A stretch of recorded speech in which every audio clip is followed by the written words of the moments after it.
आज आपके बीच में पहुंचा हूं एक बार फिर से आपका समर्थन करने के लिए, आपका हौसला बढ़ाने के लिए, और आप लोगों की जो स्थिति आज सरकार ने कर दी है, सत्ता पक्ष ने कर दिया है, विपक्ष ने कर दिया है, उस स्थिति का सच्चा कच्चा चिट्ठा आपके सामने लाने के लिए। आप देख रहे हैं कि आज स्थिति क्या है। एक एक करके आपके अनशन पर बैठे हुए भाई बहन जा रहे हैं अस्पताल। सरकार की क्या मानसिकता है। 16 तारीख से ये आंदोलन की शुरुआत हुई। 16 तारीख को जब मुख्यमंत्री आवास के पास तक पहुंच गए थे आप लोग, उस दिन के बाद भी आज भी सरकार जागी नहीं है। एमडी एनएचएम भी आए थे, कल आए थे और बोल कर गए कि आंकड़ा दीजिए, डेटा चाहिए हमें। क्या उन्हें अपने विभाग की जानकारी नहीं है कितने लोग हैं, कितनों को नियमित किया जाना चाहिए? आप लोग ही हैं जिन्होंने कोरोना के समय में जनता की जान बचाई थी। लोगों को बचाने वाले आपसे, आप लोगों के ऊपर फूलों की वर्षा की गई थी। ये जो लोग यहाँ पर पड़े हुए हैं ना, ये लोग, इन्हीं पर, आप सभी पर फूल की वर्षा की गई थी। उस समय आप लोग भी चाहते तो घर में बैठ सकते थे कि नहीं भाई कोरोना है, बीमार हो जाएंगे, मर जाएंगे। कई लोगों ने अपना जान दिया भी था, लेकिन सरकार ने क्या किया, फूलों की वर्षा करा दी और आज फूल की माला पहनाने को तैयार दिख रही है। हालत ये हो गई है। आज 10वां दिन है। ये लोग जो 10वां दिन इनका अनशन का हो गया, ये केवल अपने लिए नहीं कर रहे हैं, आप सभी के लिए कर रहे हैं। आप सबके लिए, आपके बच्चों के लिए, आपकी आने वाली पीढ़ियों के लिए। ये लड़ाई इनकी अपनी खुद की अकेली की लड़ाई नहीं है। ये भी आज बैठ सकते थे कि जो जैसे चल रहा है चलने देंगे भाई, दाल रोटी ही खा लेंगे, ढंग से नहीं पिएंगे। लेकिन इन्होंने देखा कि हमारी पीढ़ियों का क्या होगा। हमारे बच्चे जब बिलखते हैं, इस चीज के लिए बिलखते हैं कि पड़ोस वाले घर में बच्चे के पास सब कुछ है, हमारे पास क्यों नहीं।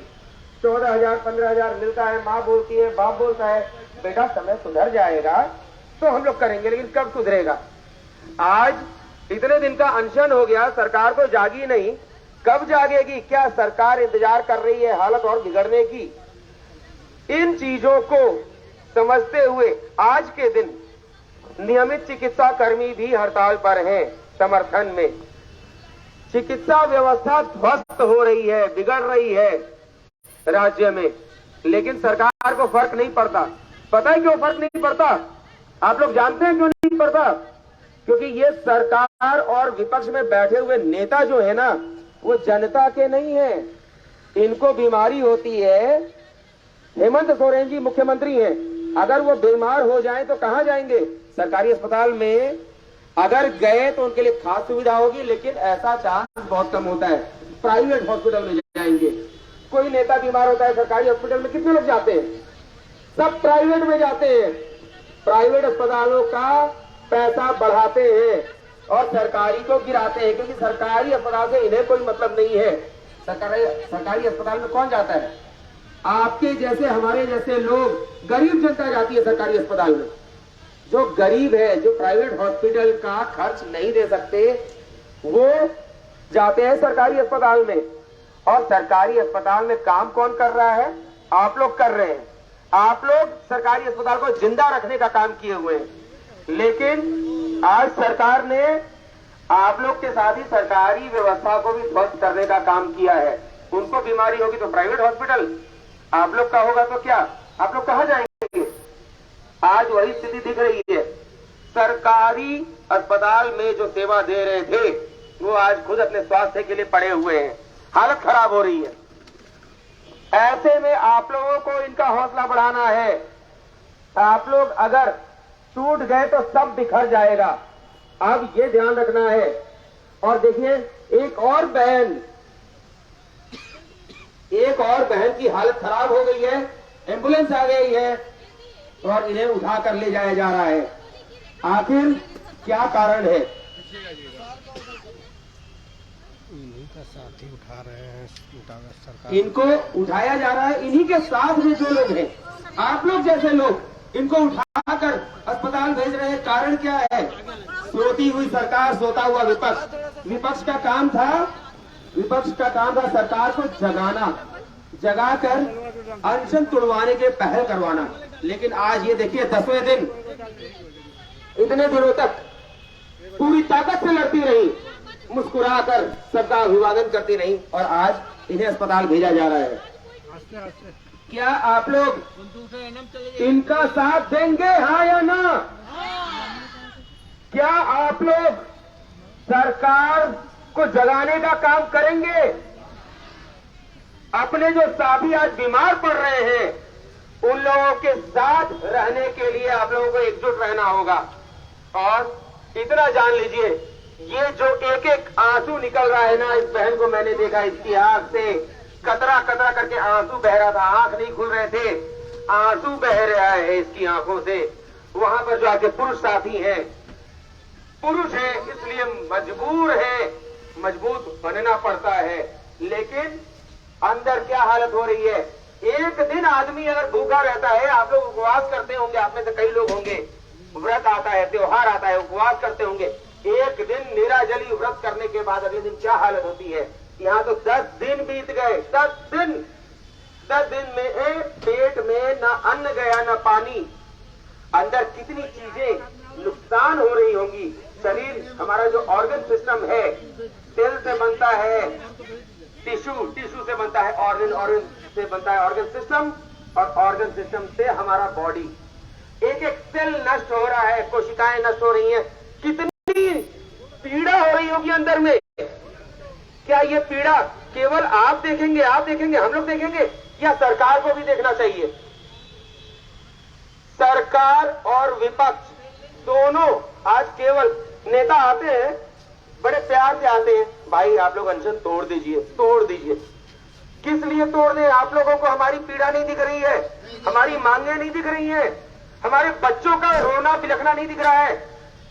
एक ही टेबल पर काम करते हैं दो लोग, एक परमानेंट है और एक अनुबंध पर है, कॉन्ट्रैक्ट पर है, पारा है, करके आप देख रहे हो कि इनके साथी किसी को मिलता है सैलरी 90,000, 70,000, 80,000, और उसी टेबल पर काम करने वाले दूसरे को मिलता है 15,000, 16,000, 12,000, 13,000। एक ही काम कर रहे हैं, इनकी मांगों के प्रति लेकिन सैलरी में इतना भेदभाव क्यों? अब तो कोर्ट की ओर से भी ऑर्डर है, आदेश है कि 10 साल से अधिक जिन लोगों ने काम किया है उन्हें नियमित किया जाना चाहिए। अगर पद नहीं है तो पद सृजित किया जाना चाहिए, क्रिएट किया जाना चाहिए, पद बनाया जाना चाहिए, क्योंकि आपने इनसे उस समय जब काम लिया उस समय इनकी आवश्यकता थी, इनकी जरूरत थी, तब आपने काम लिया, और जब जरूरत थी यानी कि पद होना चाहिए। 21 साथी में आप आज मैंने आंकड़ा देखा, 6 साथी इनका, आप लोग जितने लोग हैं ना, बाकी सभी को एक एक कितने करके पद होने अस्पताल ले जाया पद गया। हैं। कुछ ऐसे विभाग हैं जिनमें स्वीकृत पदों पर लोग जो पहले से नियमित है वो बहुत कम है, और जितने लोगों को नियमित करने की मांग चल रही है वो भी बहुत कम है। उसके बाद भी पद बाकी रह जाएंगे, मतलब पद है, डेजिग्नेशन है, पद रिक्त है, लेकिन फिर भी सरकार नियमित नहीं कर रही है। आखिर क्यों? आप जानते हो इसका कारण? क्योंकि सरकार सिर्फ और सिर्फ एक ही चीज में लगी हुई है, अपना पेट भरने में, आप लोगों का जेब काटने में। जब आप लोगों को नियमित कर दिया जाएगा तो सैलरी देना पड़ेगा भाई, और सैलरी दे देंगे तो आप लोग थोड़ी अच्छी स्थिति में आ जाएंगे, आपके बच्चे पढ़ लिख के और ऊंचे पोस्ट पे आने लायक हो जाएंगे। ये जो छोटा बच्चा है ना, ये छोटा बच्चा, ये बच्चा आज जिस पीड़ा से गुजर रहा है इसको नहीं पता, इसके माँ बाप जिस पीड़ा से गुजर रहे हैं, हर माँ बाप चाहेगा कि उनके बच्चों को अच्छी शिक्षा मिले, अच्छा शिक्षा पाकर वे अच्छी नौकरी करें, अच्छा व्यवसाय करें। लेकिन जब अच्छी शिक्षा मिल जाएगी तो ये तो सरकार के सामने खड़े हो जाएंगे। सरकार और विपक्ष नहीं चाहता है कि हमारे आपके जैसे लोग उनको टक्कर दे सके, इसीलिए आपको और आपके जैसे जितने साथी हैं उन लोगों की मांगों पर न सरकार का ध्यान है न विपक्ष का। 10 दिन हो गए, अब किस बात का इंतजार है सरकार को? आप खुद बताइए, आप में से कितने लोग हैं जो 10 दिन भूखे रहकर आराम से रह सकते हैं क्या? हेमंत जी खुद 10 दिन भूखे रह सकते हैं क्या? विपक्षी दल के नेता जो आते हैं घड़ियाली आंसू बहाते हुए यहां देखकर घूम कर चले जाते हैं, पर्यटन स्थल बना लिया है क्या, टूरिज्म स्पॉट बना लिया है कि आज कितने लोग बीमार पड़े भाई? अच्छा इतने लोग पड़े, कोई बात नहीं, और कुछ लोगों को बीमार होने दिया जाए। ये टूरिज्म स्पॉट है क्या? पर्यटन स्थल है क्या? यहां पर लोगों की जान की बाजी लगी हुई है और नेता आते हैं सिर्फ अपनी राजनीति करने। कल भी आए थे एक अच्छे जाने माने नेता, हेवी नेता कौन? कृषि मंत्री बादल पत्रलेख मंत्री हैं। उनको देखकर आप समझ गए होंगे कितने अच्छा उनका, अब आगे क्या कहूं। लेकिन जब उनसे इसी मंच से कहा गया कि मंत्री जी 2 शब्द कुछ सहानुभूति के बोल दीजिए, अपना मुंह छिपाकर इधर से उधर भाग गए, एक शब्द नहीं कहा उन्होंने। क्या ऐसे नेताओं की जरूरत है? आज नेताओं की जरूरत नहीं है, आज हमें आपकी जरूरत है। नेता जो है ना, वो हमारे अस्पताल में काम करके स्वास्थ्य सेवा नहीं देंगे। हमारी जरूरत आप लोगों की है।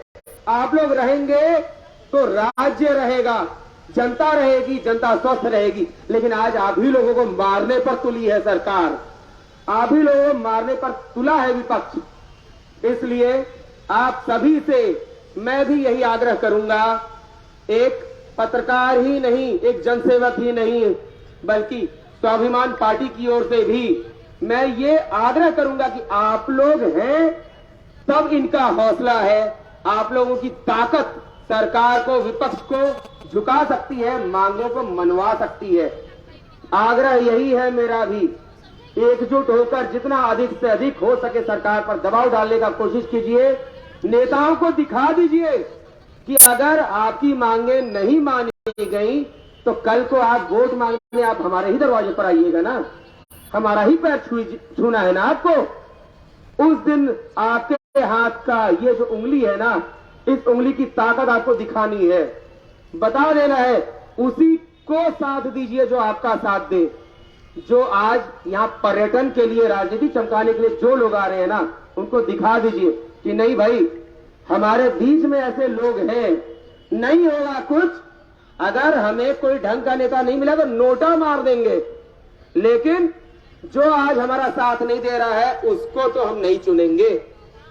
हम उसी को चुनेंगे जो हमारे बीच का होगा, हमारा हर सुख दुख में हमारा साथ देगा। अब नहीं चलेगा, जनता जागरूक हो चुकी है, आप भी जागरूक हो गए हैं।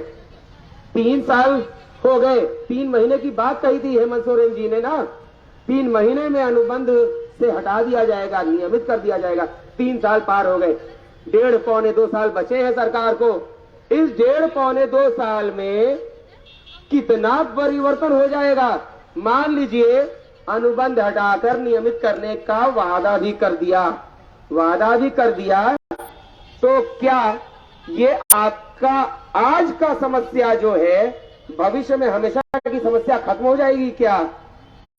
समस्या आज आप लोग धरना पर हैं, आंदोलन पर हैं, कल कोई और आएगा, परसों कोई और आएगा, उसके बाद कोई और आएगा। सबको वादा कर दिया जाएगा, आश्वासन दे दिया जाएगा, लेकिन मांगे किसी की नहीं मानी जाएंगी। इसलिए अपनी एकजुटता के साथ सरकार को, विपक्ष को, जितने नेता आते हैं उनको दिखा दीजिए, नेताजी आप आए, धन्यवाद, आप आए हैं, हमारा काम करवा सकते हैं तो आइए मिलिए, नहीं करवा सकते हैं तो जयराम जी की नमस्कार, इतना करना होगा। नहीं तो नेता तो आते रहेंगे, उनके तो घूमने फिरने का जगह बन चुका है ये, आएंगे, घूमेंगे, देखेंगे किसकी क्या हालत है, किसकी सांसें चल रही हैं, किसकी सांसें अटक रही हैं, किसी को अस्पताल भिजवा देंगे, कुछ लोग आईसीयू में एडमिट हैं, रिम्स में हैं, सदर में, यहाँ तक कि आप ही के बीच की एक साथी उस कोने में वहां थी, उस कोने में उनको रखा गया था, वो थी बुलंद शरीर के साथ, शिवरानी कुमारी, लेकिन आज वो रांची में नहीं है। क्यों नहीं है आप लोग जानते हैं ना, उनको दिल्ली भेजना पड़ा, इतनी हालत खराब हो गई। किसके कारण? सरकार के कारण। सरकार जनता के लिए होती है, जनता ही नहीं रहेगी तो सरकार किस काम की? जब जनता ही एक एक करके किनारे हो जाएगी तो सरकार किस पर राज करेगी? ये सरकार को देखना होगा। हेमंत जी, जब आप लोग आपके साथी गए थे ना 16 तारीख को मुख्यमंत्री आवास के पास, महीना भर पहले उसको खबर भेज दिया गया था, लेकिन मुख्यमंत्री जी नहीं थे। इसके बाद 26 जनवरी भी बीत गया। एक नेताजी आते हैं 26 जनवरी के अगले दिन, कहते हैं कि भाई विधायक को बहुत सारे काम होते हैं, लोग मर रहे तो मरते रहे, लेकिन विधायक जी तो बसंत पंचमी मनाएंगे, शादी ब्याह न्योता है वो सब करेंगे तब आएंगे। ये क्या ऐसा नेता चाहिए हमें? हमें ऐसा नेता नहीं चाहिए, हमें वो नेता चाहिए जो हमारा काम करे, केवल आकर के अपना चेहरा चमका कर ना जाए। जो भी नेताजी आएंगे उधर से उस रास्ते से आएंगे, रास्ते में ही बोलिए नेताजी आप आए हैं धन्यवाद, लेकिन हमारा काम करवा सकते हैं तो आइए स्वागत है, और नहीं करवा सकते हैं तो नमस्कार। यही करना होगा, नेताओं को दिखाना होगा, सत्ता पक्ष हो या विपक्ष हो उनको असलियत दिखाना होगा, आईना दिखाना होगा। नहीं तो बैठे रहेंगे, लोग गिरते रहेंगे, पड़ते रहेंगे, बिलखते रहेंगे, बच्चे मरते रहेंगे घर में, हम लोग, यही हालत रहेगी। इसलिए आज इस बात को समझ लीजिए, सत्ता पक्ष विपक्ष कोई अपना नहीं है, अपना वही होगा जो भी नेता या विधायक या जो भी आएगा जो हमारा काम आते ही करवा दे, अनशन खुलवाने के लिए तत्काल कदम उठाए। इंतजार न करे कि कितनों की सांसें चल रही है, कितनों की अटक रही है, ये देखने का इंतजार ना करे। मैं आज एक बार फिर आप सभी को अपने और अपने संगठन की ओर से पूरा समर्थन देने की घोषणा भी करता हूं, और तब तक आप लोगों के साथ लगा रहूंगा जब तक आप लोगों की मांगे ना मान ली जाए, क्योंकि स्वास्थ्य कर्मी है तो जनता है, जनता है तो सरकार है, और जनता नहीं तो कुछ भी नहीं। ये बात सरकार को समझना होगा। जय हिंद, जय झारखंड।